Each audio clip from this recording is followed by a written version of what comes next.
હાલો વિદ્યાર્થી મિત્રો, મારી યુટ્યુબ ચેનલમાં આપનું હાર્દિક સ્વાગત છે। આજે આપણે ગુજરાત પાક્ષિકનો અંક માર્ચ મહિનાનો આપણે ભણવાનો પ્રયત્ન કરશું। વિદ્યાર્થી મિત્રો તો જોડાઈ જાઓ મારી યુટ્યુબ ચેનલમાં। જે પરીક્ષાની દ્રષ્ટિએ આઈએમપીઓ કે જ્યાંથી કરંટ અફેર્સનો ભાગ તરીકે ગુજરાત પાક્ષિકમાં ક્યાંથી પ્રશ્નો પૂછાઈ શકે તે આપણે ભણવાના પ્રયત્ન કરશું। તો વિદ્યાર્થી મિત્રો, એક માઇક્રોન એટલે કે સેમિકન્ડક્ટરનો ભાગ છે કે માઇક્રોન, તેનું હબ બની રહ્યું છે સાણંદ। તો વિદ્યાર્થી મિત્રો જુઓ કે સાણંદ જે માઇક્રોનનું હબ બની રહ્યું, સાણંદથી ભારતને ટેક ક્રાંતિનો મંડાણ, ચીપથી ચેમ્પિયન સુધીની ગુજરાતની સફર, જે સાણંદમાં એનું આપણે જોઈએ કે માઇક્રોનનો વિશ્વનો સૌથી મોટો પ્લાન્ટ બની રહ્યો છે સાણંદમાં। માઇક્રોનના મેગા સેમિકન્ડક્ટર પ્લાન્ટમાં સોલિડ સ્ટેટ ડ્રાઈવ DRAM અને NAND જેવા આધુનિક સ્ટોરેજ અને મેમરી ઉપકરણોનું નિર્માણ કરવામાં આવશે। આ ઉત્પાદનો ખાસ કરીને આર્ટિફિશિયલ ઇન્ટેલિજન્સ એટલે કે એઆઈના યુગમાં અત્યંત મહત્ત્વના સાબિત થશે। મજબૂત મેમરી સપોર્ટ વિના એઆઈ પ્રણાલીઓ કાર્યક્ષમ થઈ રીતે કામ કરી શકતી નથી। માઇક્રોનનો આ પ્લાન્ટ વિશ્વના સૌથી મોટા અને અત્યંત સ્વચ્છ ક્લીન રૂમ ધરાવતા એકમોમાં સ્થાન પામ્યો છે, જ્યાં ઓપરેશનલ થિયેટર કરતાં પણ વધુ શુદ્ધ વાતાવરણમાં ચીપનું પેકેજિંગ કરવામાં આવે છે। રોજગારીના ક્ષેત્રે પણ આ પ્લાન્ટ આશાનું નવું કિરણ લઈને આવ્યો છે। હાલમાં 2000 લોકોની ટીમ કાર્યરત છે, જે આગામી સમયમાં વધીને 5000થી વધુ પ્રત્યક્ષ રોજગારી સુધી પહોંચશે। આ પ્લાન્ટમાં દિવ્યાંગ નાગરિકોને પણ ઓપરેશન અને ટેકનિશિયન તરીકે રોજગારીની સમાન તકો પૂરી પાડવામાં આવી છે। તો વિદ્યાર્થી મિત્રો, ખાસ પરીક્ષામાં પૂછાઈ શકે કે માઇક્રોન વિશ્વનો સૌથી મોટો પ્લાન્ટ ક્યાં બની રહ્યો છે? તો યાદ રાખજો વિદ્યાર્થી મિત્રો, સાણંદ। હવે આપણે આગળ જોઈએ વિદ્યાર્થી મિત્રો, ગાંધીનગરમાં ગુજરાત સેમી કનેક્ટ કોન્ફરન્સ 2026નું આયોજન થયું હતું। ક્યાંથી? તો ગાંધીનગર।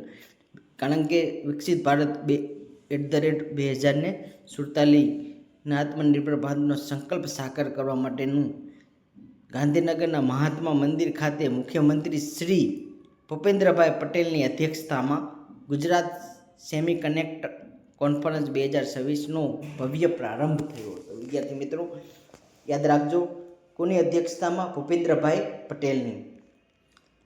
એની થીમ શું છે વિદ્યાર્થી મિત્રો? પરીક્ષામાં પૂછાય છે કે આ કોન્ફરન્સની થીમ શું છે? તો યાદ રાખજો, ગુજરાત ભારતનું સિલિકોન ગેટવે। શું રાખવામાં આવ્યું વિદ્યાર્થી મિત્રો? ગુજરાત ભારતનું સિલિકોન ગેટવે રાખવામાં આવ્યું હતું આ કોન્ફરન્સની થીમ।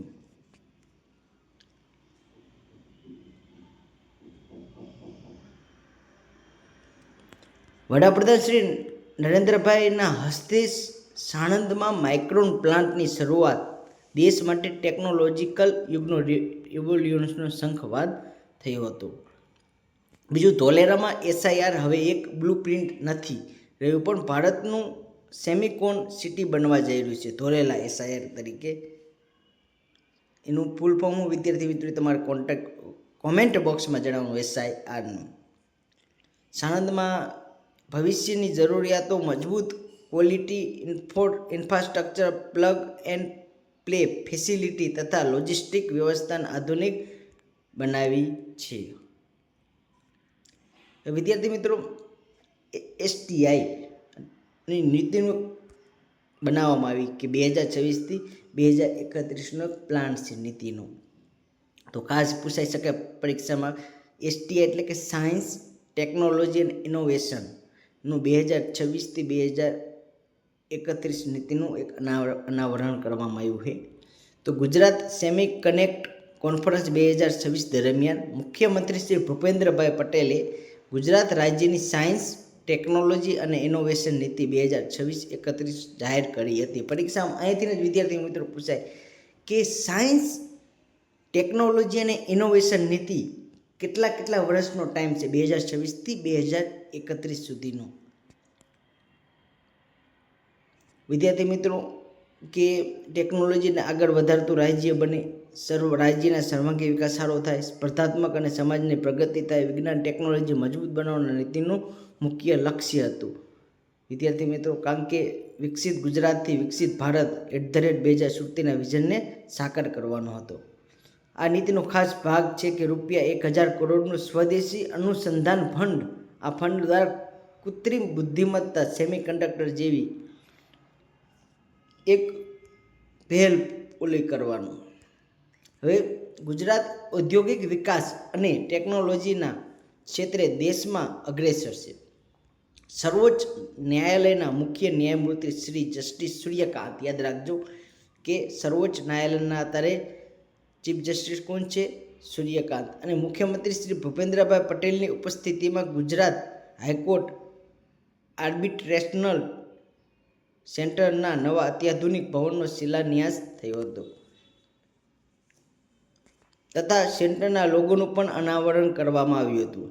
ઉપરાંત institutional arbitration and a cross rods challenges and the way forward વિષય પર કોન્ફરન્સના આયોજન સાથે આર્બિટ્રેશન સેન્ટરના ન્યૂઝ લેટરનું વિમોચન અને સેન્ટરની રીડિઝાઇન થયેલી નવી વેબસાઇટ લોન્ચ થઈ હતી.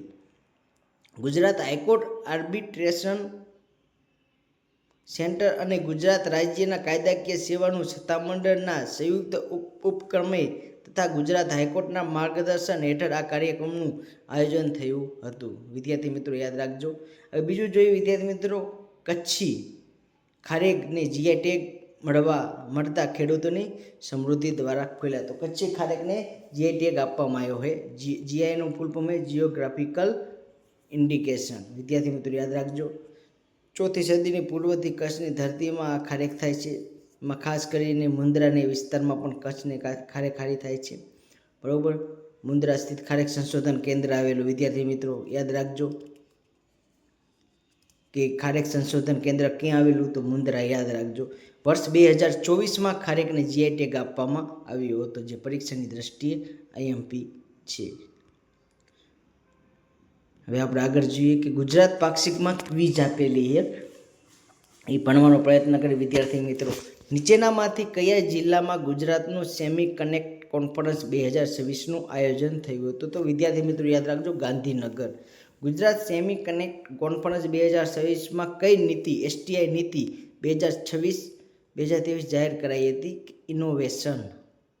એસટીઆઈ નીતિ 2026થી 2031 એક અતિ અગત્યનો ભાગ ₹1000 કરોડનું સ્વદેશી અનુસંધાન ફંડ છે. 1000 કરોડનું. વિદ્યાર્થી મિત્રો યાદ રાખજો. વડાપ્રધાન શ્રીએ દેશવ્યાપી HPV રસીકરણ અભિયાન પ્રારંભ ક્યાંથી કર્યો હતો? અજમેરથી. યાદ રાખજો, અજમેરથી કર્યો હતો. ગુજરાત યુનિવર્સિટીના કન્વેન્શન સેન્ટરનું નામકરણ ખાલી જગ્યા સભાપુરમ કરવામાં આવ્યું હતું. વિદ્યાગૌરી નીલકંઠ. યાદ રાખજો, વિદ્યાગૌરી નીલકંઠ. ખાલી જગ્યા જિલ્લાના પીપરાળા ગામે શ્રી વીર યદુવંશી દાદા મંદિરનો પૂર્ણ પ્રાણ પ્રતિષ્ઠા મહોત્સવ યોજાઈ ગયો હતો. તો પાટણ. યાદ રાખજો, પાટણ જિલ્લો. યુપીએસસી સિવિલ સર્વિસીસ પરીક્ષા 2025માં ગુજરાતના કુલ કેટલા તેજસ્વી ઉમેદવારો ઉત્તીર્ણ થયા? તો 34. મુખ્યમંત્રીના હસ્તે વિમોચન થયેલા shaping tomorrow cities from climate risk two green opportunities પુસ્તકના લેખકનું નામ જણાવો? તો સુશ્રી શાલિની અગ્રવાલ. વિદ્યાર્થી મિત્રો ખાસ યાદ રાખજો, પુસ્તકના લેખકનું નામ શું છે? શાલિની અગ્રવાલ. ગુજરાતના કયા મેળાના સાંસ્કૃતિક મહત્વનો ઉજાગર કરવા માટે ટપાલ ટિકિટનું અનાવરણ થયું હતું? તો ક્વાંટ ઘેરનો મેળો. વંદે માતરમ મેમોરિયલ નીચેનામાંથી કયા જિલ્લામાં આવેલો? તો કચ્છમાં. વિદ્યાર્થી મિત્રો જીકેની દ્રષ્ટિએ પરીક્ષામાં પૂછાઈ શકે, વંદે માતરમ મેમોરિયલ ક્યાં આવેલું? તો કચ્છ જિલ્લો. યાદ રાખજો. અંતરિક્ષમાં 6 નવી આકાશગંગા શોધનાર આણંદની દીકરીનું નામ શું છે? એકતા શાહ. યાદ રાખજો, મોસ્ટ આઈમ્પી. વિદ્યાર્થી મિત્રો કે અંતરિક્ષમાં 6 નવી આકાશગંગા શોધનાર આણંદની દીકરીનું નામ શું છે? એકતા શાહ. રાષ્ટ્રીય ચિત્ર સ્પર્ધા 2024માં પ્રથમ ક્રમ મેળવનાર ગાંધીનગરના બાળકનું નામ શું હતું? સહજ રામાણી. છેલ્લા 2 દાયકામાં રાષ્ટ્રીય જીડીપી ગુજરાતનું યોગદાન 5.1%થી વધીને કેટલા ટકા થયું? તો 8.3%. જે ગામમાં છેલ્લા ખાલી જગ્યા વર્ષમાં અકસ્માત સિવાયનો કોઈ પણ ગુનો નોંધાયો ન હોય તેને પાવન ગામ તરીકે પસંદ કરવામાં આવે છે. કેટલા વર્ષ? તો 3 વર્ષ સુધી ગામમાં કોઈ ગુનો ન નોંધાય તો તેને કેવું કહેવાય? પાવન ગામ કહેવામાં આવે છે. પંચાયતનો પ્રશ્ન છે વિદ્યાર્થી મિત્રો કે પાવન ગામ કોને કહેવામાં આવે છે? દક્ષિણ ગુજરાતના ગ્રોથ હબ તરીકે ઓળખાતા સુરત ઇકોનોમિક રિજિયન નીચેનામાંથી કયા જિલ્લાનો સમાવેશ થતો નથી? તો નર્મદા જિલ્લાનો. ખાસ યાદ રાખજો કે સુરત ઇકોનોમિક રિજિયનમાં નીચેનામાંથી કયા જિલ્લાનો સમાવેશ નથી થતો? તો નર્મદા. વલસાડ, તાપી અને ડાંગનો સમાવેશ થાય છે. ગુજરાત સરકારે વર્ષ 2025-26 માટે આવશ્યક દવાઓની યાદીમાં 150 દવાઓ ઉમેરી અને બિનજરૂરી 57 દવાઓને રદ કરી હતી. વિદ્યાર્થી મિત્રો, એક મેડિકલના જે સ્ટુડન્ટ મારા વિડીયો જોવે છે તો ખાસ કરીને આ પ્રશ્ન એક પૂછાઈ શકે, જે મેડિકલની એક્ઝામ આવતી હોય સ્પર્ધાત્મક પરીક્ષામાં પૂછાઈ શકે એવો પ્રશ્ન છે. વાલી દીકરી યોજના હેઠળ લાભાર્થી દીકરીને 3 તબક્કામાં કુલ કેટલી રકમની સહાય થાય છે? તો 1,10,000. વિદ્યાર્થી મિત્રો, આ પરીક્ષાની દ્રષ્ટિએ આપી યોજનાનો એક ટોપિક કે વાલી દીકરી યોજના, એનું આપણે નીચે આપણે હેત તે જોઈએ, આપણે ભણવાનો પ્રયત્ન કરી કે 1,10,000 રૂપિયા આપવામાં આવે છે. રાજ્યપાલ શ્રીની ઉપસ્થિતિમાં પ્રાકૃતિક કૃષિ પરિસંવાદ નીચેનામાંથી કયા સ્તરે યોજાયો હતો? વિદ્યાર્થી મિત્રો, ગુજરાત વિધાનસભામાં. યાદ રાખજો કે પ્રાકૃતિક કૃષિ પરિસંવાદ. ગુજરાતે વર્ષ 2030 સુધીમાં એસટીએસ ક્ષેત્રમાં ખર્ચને જીએસડીપીના ટકા સુધી વધારવાનું લક્ષ્ય બનાવ્યું છે. તો 1%. વિદ્યાર્થી મિત્રો, આ પરીક્ષા દ્રષ્ટિ ઇકોનોમિકમાં પૂછાઈ શકે કે 1% સુધી વધારવાનું લક્ષ્ય બનાવ્યું છે. રાજ્યમાં શ્રેષ્ઠ કામગીરી કરનાર મુખ્ય સેવિકા, આંગણવાડી કાર્યકર અને તેડાગર બહેનોને કયો એવોર્ડ આપવામાં આવે છે? તો યાદ રાખજો, માતા યશોદા એવોર્ડ આપવામાં આવે છે. પરીક્ષામાં અહીંયાથી પ્રશ્ન પૂછાઈ શકે. બીજું કે મહિલા કલ્યાણ પોર્ટલ. વિદ્યાર્થી મિત્રો, અહીંથી પરીક્ષામાં બની શકે એવા પ્રશ્નો તમને કહું કે મહિલા કલ્યાણ પોર્ટલમાં વાલી દીકરી યોજના વિશે આપણે ભણવાનો પ્રયત્ન કરી. દેશના વડાપ્રધાન શ્રી નરેન્દ્રભાઈ મોદીએ બેટી બચાવો અને બેટી પઢાઓ એક નારો મંત્ર આપ્યો હતો કે દીકરીઓ રાષ્ટ્રના નિર્માણમાં ભાગીદારી બનવા વડાપ્રધાનનો આજનો સંકલ્પ સાકાર. એટલે ગુજરાત સરકાર કરી, મુખ્યમંત્રી શ્રી ભૂપેન્દ્રભાઈ પટેલ, નાયબ મુખ્યમંત્રી હર્ષ સંઘવીના નેતૃત્વમાં રાજ્યના દીકરીઓના જન્મને વધારવા, તેમના શિક્ષણ તેમજ ઉજ્જવળ ભવિષ્ય માટે વાલી દીકરી યોજના. વિદ્યાર્થી મિત્રો, યાદ રાખજો કે વાલી દીકરી યોજનાનો લાભ પારદર્શી, ઝડપી અને સરળ બનાવવા માટે ડિજિટલ ટેકનોલોજીનો ઉપયોગ કરી મહિલા કલ્યાણ પોર્ટલ. આ વિદ્યાર્થી મિત્રો, મહિલા કલ્યાણ પોર્ટલ ઉપર આ યોજનાના લાભાર્થી દીકરીને 3 દીકરીના માતા પિતા પૈકી કમાવનાર વ્યક્તિના અવસાનના 10,000 વીમાની પણ સહાય આપવામાં આવે છે. ખાસ યાદ રાખજો. અરજદાર કઈ રીતે અરજી કરી શકે? તો મહિલા કલ્યાણ ગુજરાત gov.in એમાં સાઇન અપ મેનુ પર ક્લિક કરીને ઓનલાઈન રજિસ્ટ્રેશન કરવું. અરજદારે પોતાની પ્રાથમિક માહિતી ભરીને મોબાઈલ નંબર અને ઈમેલ એડ્રેસ રજિસ્ટર કરી યુઝરનેમ અને પાસવર્ડ સેટ કરવાના. પોર્ટલ લોગિન થયા બાદ અરજદારે પોતાના પ્રોફાઇલમાં માહિતી, દીકરીનું નામ, માતા પિતાનું નામ, દીકરીની જન્મ તારીખ, મોબાઈલ નંબર, આવકનો દાખલો, દીકરીનો ફોટોગ્રાફ, રેશન કાર્ડ, માતા પિતાનું લગ્ન નોંધણી પ્રમાણપત્ર, બેંક પાસબુક, માતા પિતાનો જન્મનો પુરાવો, દીકરીનો જન્મનો દાખલો વગેરે લાગુ પડતા દસ્તાવેજો પોર્ટલ પર અપલોડ કરવાના. ભરેલી માહિતીની ચકાસણી કરી અરજી કન્ફર્મ અને સબમિટ કરવાની રહેશે. દીકરીનું જન્મનું પ્રમાણપત્ર, દીકરીના માતા પિતાના આધાર કાર્ડ, માતા પિતાના લગ્ન નોંધણીનું પ્રમાણપત્ર, આવકનો દાખલો, માતા પિતાનો ઉંમરનો દાખલો, પાસબુકની નકલ, રેશન કાર્ડ, નિયત નમૂના મુજબ સહમતિ વગેરે પુરાવા. પણ વાલી દીકરી યોજનાનો લાભ કોણ લઈ શકે? વિદ્યાર્થી મિત્રો, તો દીકરી ગુજરાત રાજ્યની સ્થાયી રહેવાસી હોય છે. બીજું, દંપતીના પ્રથમ 3 સંતાનો પૈકી તમામ દીકરીઓને આ યોજનાનો લાભ મળવા પાત્ર છે.